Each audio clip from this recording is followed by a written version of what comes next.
Olá, no programa de hoje estamos recebendo o vereador Leonardo Flores para conhecermos um pouco sobre o trabalho dele como parlamentar da Câmara Municipal de Perdizes. Seja bem-vindo, Léo, aos estúdios da STV. Muito obrigado, Flávio Silva, te cumprimentar a população de Perdizes que nos acompanha aqui nessa reportagem e agradecer pela oportunidade da gente poder falar um pouco sobre o nosso trabalho na Câmara Municipal de Perdizes como vereador nesse momento. Pois não. Léo, fale para nós como surgiu o desejo de se tornar vereador. Um rapaz jovem com algumas formações acadêmicas, o que despertou em você essa vontade? Olha, Flávio, eu sempre fui muito envolvido em movimentos sociais, mas depois que eu fui embora de Perdizes para jogar vôlei profissionalmente e também para fazer a faculdade, né, iniciar os meus estudos, eu fui me envolvendo cada vez mais nesses movimentos políticos e sociais também. E na faculdade de arquitetura eu estudei muito sobre o urbanismo. Viajei para várias capitais do país e aquilo me chamava muita atenção, né? Ver como essas cidades planejadas mudam a vida das pessoas que moram ali. E isso tudo acontece através de política pública. E aí eu comecei a repensar e também a relembrar aquilo que eu vivi na minha infância, quando a minha família, né, era envolvida com política e acaba que eu participava de forma direta de alguns movimentos. E aí eu entendi que eu precisava voltar e que, de fato, existia uma missão. Eu senti isso dentro de mim, que eu ainda tinha o que contribuir para o meu município. Então eu voltei e comecei a me envolver na política por conta disso. Ok, sabemos que sempre teve contato com a política, como você frisou agora, pois é filho do conhecido Toninho, né, da Perdizinha, que foi parlamentar por alguns mandatos aqui na cidade. Ser filho do Toninho também influenciou de alguma forma? Olha, não necessariamente, mas a experiência que o meu pai teve, que eu pude vivenciar indiretamente, ela contribuiu sim, porque eu já entrei na política sabendo como é que funcionava o sistema, né? Então, eu falo que eu não tô aqui para desmerecer a história de ninguém, né? Eu respeito demais a história do papai, mas eu tô aqui para escrever a minha história. Então, assim, eu não uso isso como exemplo, não, mas não deixa de contribuir, né? Eu acredito que muitas pessoas, inclusive o público rural, acreditou em mim no início também, né, por pensar que eu podia dar continuidade, de uma certa maneira, no trabalho que o meu pai desenvolveu na época dele. Mas hoje as coisas são muito diferentes, né? É completamente diferente a política hoje do que era na época dele, há quase 20 anos atrás. E como é para você estar sendo vereador nesses primeiros meses, nesse primeiro semestre, né? Talvez seja o maior desafio da minha vida, porque eu abri mão de muita coisa para viver isso, né? Eu falo que hoje eu estou vereador 24 horas por dia. Em todo lugar que a gente vai, as pessoas vinculam muito a figura do vereador, né, como pessoa no pessoal mesmo. Mas isso não me incomoda não, sabe?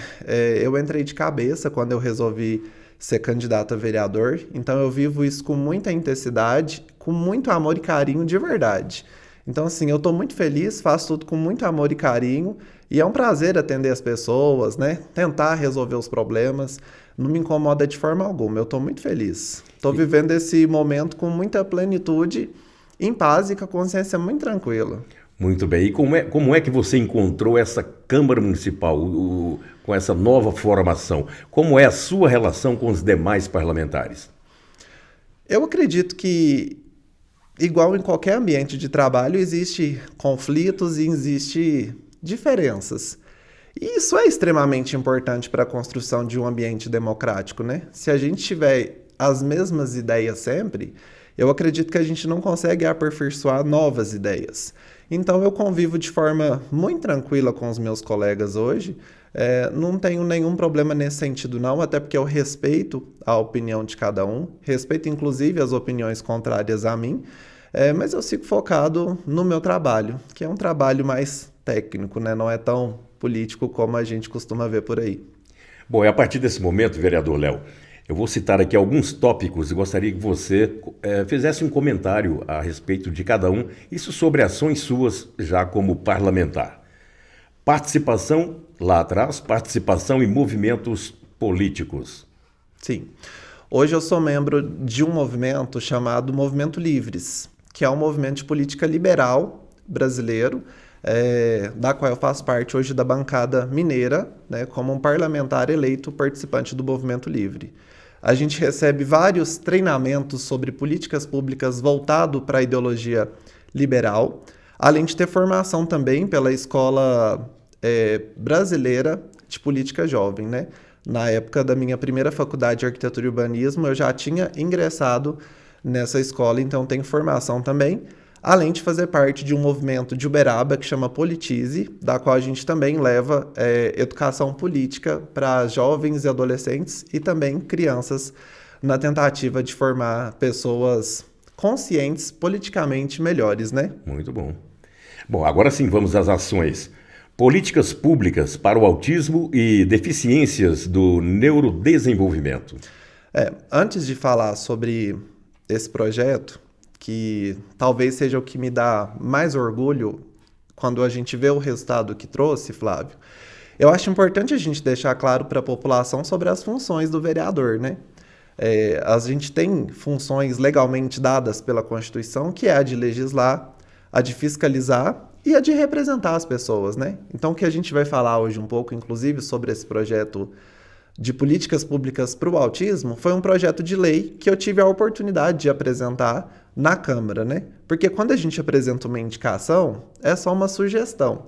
Agora, o projeto de lei, ele tem vinculação obrigatória, então o município tem que cumprir aquilo à risca, né? A gente tem algumas questões que não são da nossa iniciativa. Na verdade, a grande maioria ela tem que partir do executivo para nós.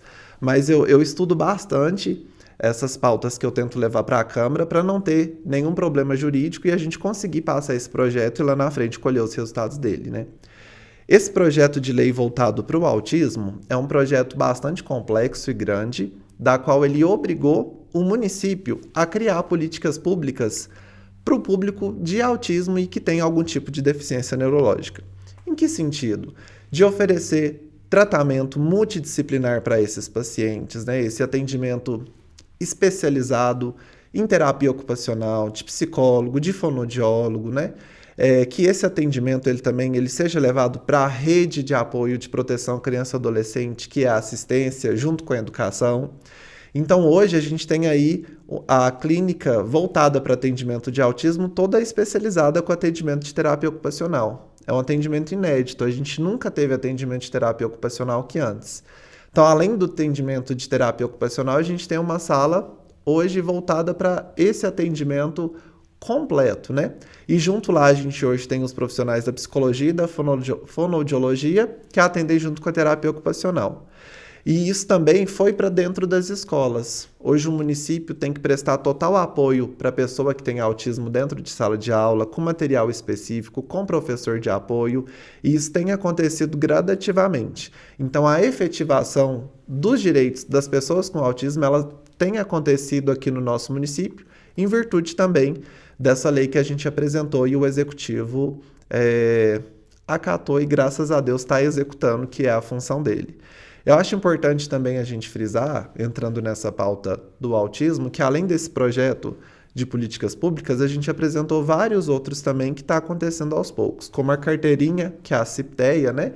Em que a pessoa com autismo ela consegue efetivar o seu direito mostrando a carteirinha que atesta o laudo que ela tem autismo. E além disso também nós começamos a desenvolver um trabalho junto com a APAE, porque a APAE normalmente a gente vincula a deficientes físicos, né? Que é aquela deficiência que você vê. E o autismo, ela é uma deficiência muitas das vezes oculta. Então, as famílias sofrem muito preconceito por isso. Então, essa carteirinha de CIPTEA, ela é importante para que a família prove, olha, o meu filho, né, essa pessoa, ela tem autismo, tá aqui a carteirinha que atesta a deficiência. Então, a gente evoluiu muito nesse sentido e graças a esse projeto de lei que fala sobre todas essas políticas públicas que têm que ser desenvolvida pela administração pública. Essa carteirinha, ela facilita alguma coisa no dia a dia da pessoa? Sim, vou te citar um exemplo. Você chega na fila do banco, né? Hoje tem a fila preferencial, que também é para pessoa que tem autismo. Só que o autismo, como eu te disse, ela não é uma deficiência que você olha e vê como uma deficiência física. Ela é intelectual, ela é oculta. E aí, às vezes, a mãe tá lá com a criança na fila preferencial e alguém vai questionar, mas o que você tá fazendo aí? Não, meu filho tem autismo. Como assim autismo? Não, tá aqui a carteirinha dele, ele tem autismo. Então, entendeu? É porque muitas mães sofrem essa discriminação porque as pessoas não enxergam ali de imediato. Às vezes acha que é uma criança rebelde, que tá dando birra, mas na verdade não é. Ela tem a deficiência do autismo e com a carteirinha a mãe consegue comprovar isso. Muito bom. Ô, Léo, liberdade econômica, ou seja, lei de liberdade econômica. Sim. Essa legislação, ela veio de uma iniciativa do governo do estado, através do Romeu Zema, quando ele assumiu o estado de Minas Gerais. O Romeu é do Partido Novo, e o Partido Novo veio do Movimento Livres, que eu te disse há pouco tempo que eu faço parte. Então é uma das políticas públicas do Movimento Livres, essa iniciativa de liberdade econômica, que é o quê? Dá liberdade para que as pessoas consigam empreender sem a interferência direta da administração pública, entendeu? E aí, na época, eu recebi total apoio da Secretaria do Estado Econômico aqui de Minas Gerais, em que muitos prefeitos estavam fazendo através de decreto. E aí eu consegui apresentar esse projeto de liberdade econômica aqui. Na prática, o que ele muda na vida das pessoas?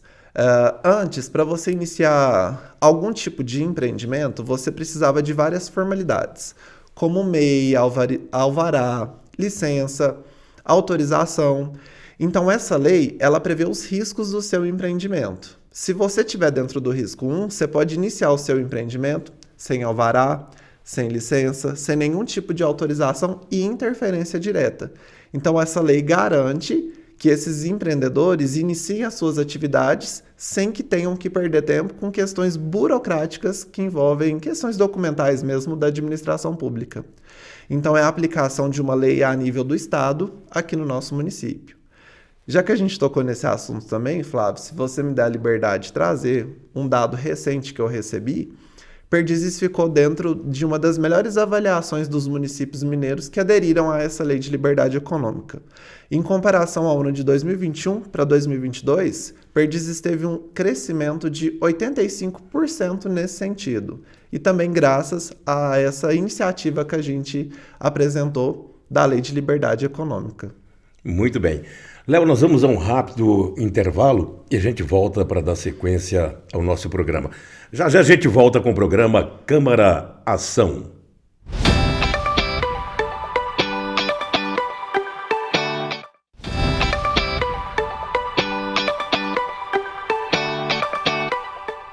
O programa Câmara Ação está de volta e hoje recebendo o parlamentar Leonardo Flores. Leonardo, vamos dando sequência? Vamos falar sobre a Lei de Transparência dos Dados de Vacinação da Covid-19. Esse projeto de lei, Flávio, na verdade uma lei hoje, né? Foi uma das primeiras que eu apresentei na Câmara, que foi logo quando a gente entrou, né? Que estava na época da Covid. Ele foi em parceria com o vereador Dudu, nós apresentamos juntos, e foi uma forma da gente fiscalizar se as vacinações aqui no município de Perdizes ela estava sendo feita da maneira correta. Né? Então, com esse projeto de lei que a gente apresentou, a prefeitura ela foi obrigada a criar nos seus canais oficiais e no site da prefeitura uma planilha em que a gente conseguiu acompanhar de maneira real as pessoas que estavam sendo vacinadas dentro da lista de prioridades. Então, hoje, se você entrar no site da Prefeitura Municipal de Perdizes, você consegue ver quantas doses foram aplicadas, né? Inclusive os públicos, a idade, né? Aquelas prioridades que existiam na época. Então, foi uma forma da gente fiscalizar para que o município fizesse da forma correta que estava sendo pedida pelo Ministério da Saúde. Muito bom também. O pagamento do rateio do abono Covid aconteceu também, né? Aconteceu. Também foi um trabalho de fiscalização que eu fiz. Como veio muitos recursos do governo federal para as prefeituras, né, combaterem aí a questão pandêmica do vírus da Covid, sobrou alguns recursos, principalmente para aqueles municípios que eram menores, né? Então, o governo federal, pelo Ministério da Saúde, falou que poderia ser feito um rateio para os servidores públicos da saúde. Então, na época, eu encontrei essa brecha e fiz a indicação na Câmara. Opa, O governo federal está falando para fazer isso, os nossos servidores da área da saúde, eles merecem, até pelo trabalho que eles desenvolveram nesse tempo aí, nos picos, né, mais altos da pandemia. Então eles receberam por um bom tempo esses recursos do governo federal junto às suas folhas de pagamento, e também foi uma sugestão, uma indicação nossa lá na Câmara. Mas esse abono foi só para o pessoal da linha de frente ou para todo o pessoal da área de saúde? Não, é só para aqueles que estavam na linha de frente, né? Ok. E nós vamos falar também sobre a implementação de psicólogos e assistentes sociais nas escolas municipais. É mais um projeto? Esse foi um projeto de lei, né? Inclusive hoje a Secretaria Municipal de Educação aqui do nosso município conta, junto com a sua equipe pedagógica, com um psicólogo e um assistente social, que acompanha todo esse trabalho pedagógico da secretaria e também das escolas, relação escola-família, relação professor-aluno. Então isso já está acontecendo na prática e foi também um projeto de iniciativa minha, né? Em parceria também com a vereadora doutora Cláudia Barreto. A gente apresentou esse projeto junto. Nós falamos há pouco sobre o abono Covid, o rateio, né? E teve também o pagamento do rateio do Fundeb aos servidores. Também. Esse também foi um trabalho de fiscalização do meu mandato.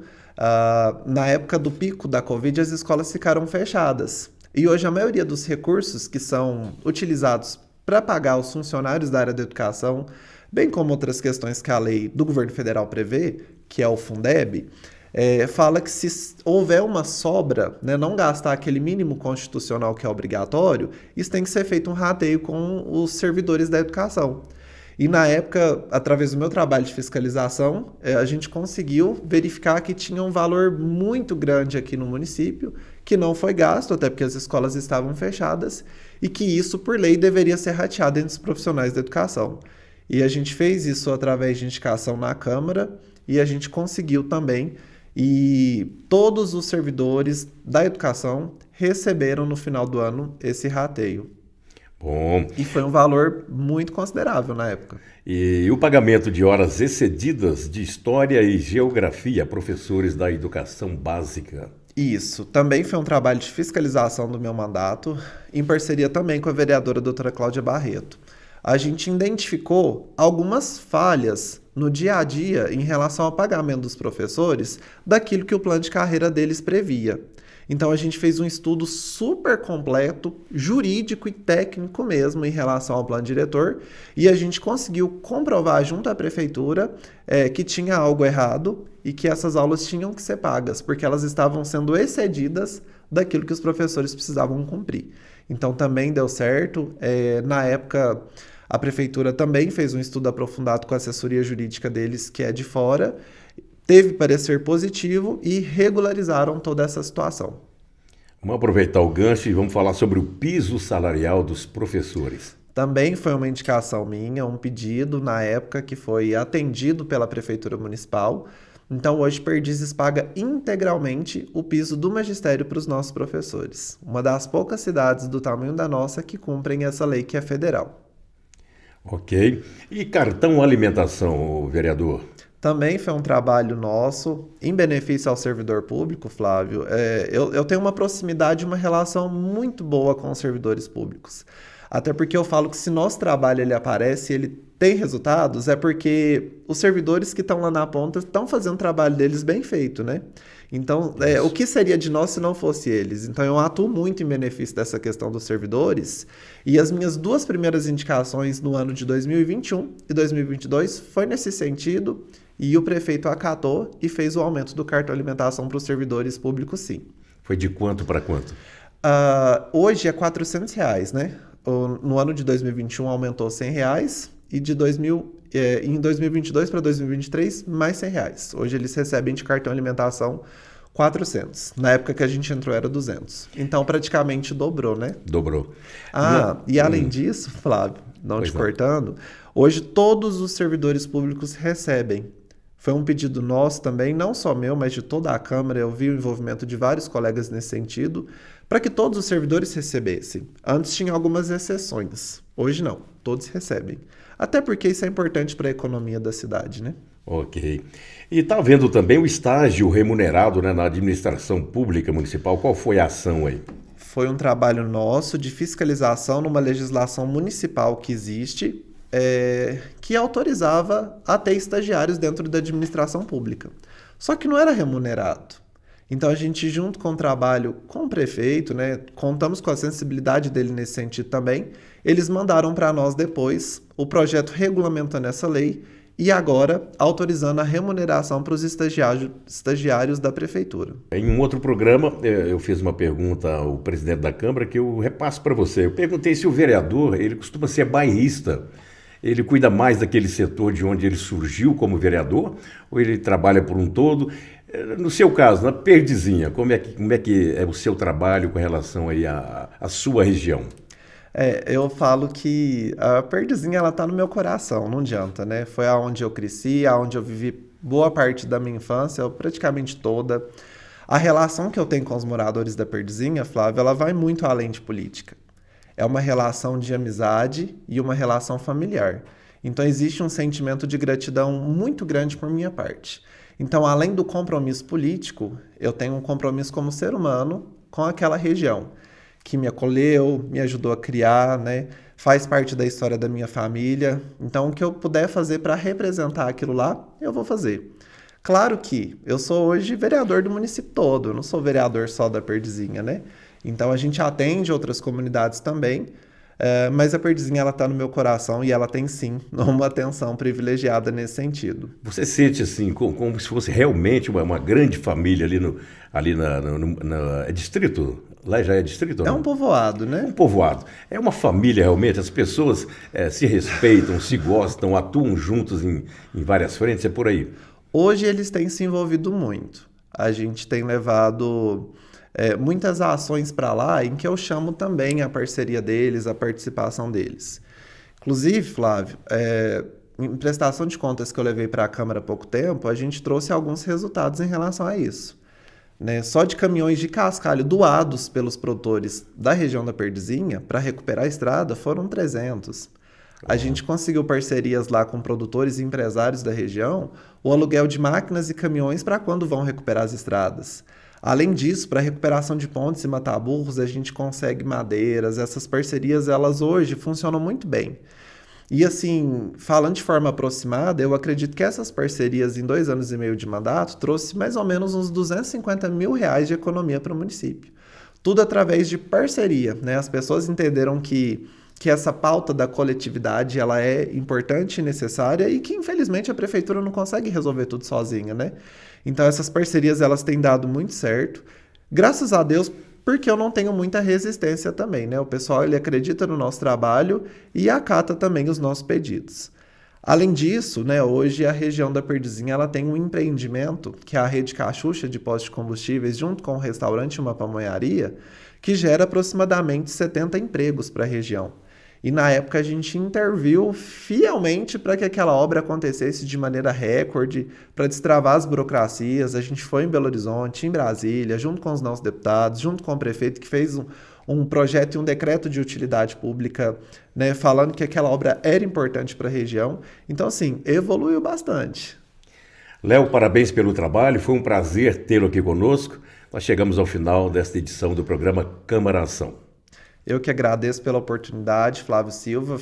Reafirmo aqui, né, o meu compromisso como vereador lá na Câmara de continuar trabalhando, né, e de maneira técnica, né, sem nenhum tipo de politicagem, mas honrando o compromisso que as pessoas confiaram na gente e representando a instituição Câmara em Ação, que é tão importante e a gente tem a oportunidade de fato, transformar a vida das pessoas.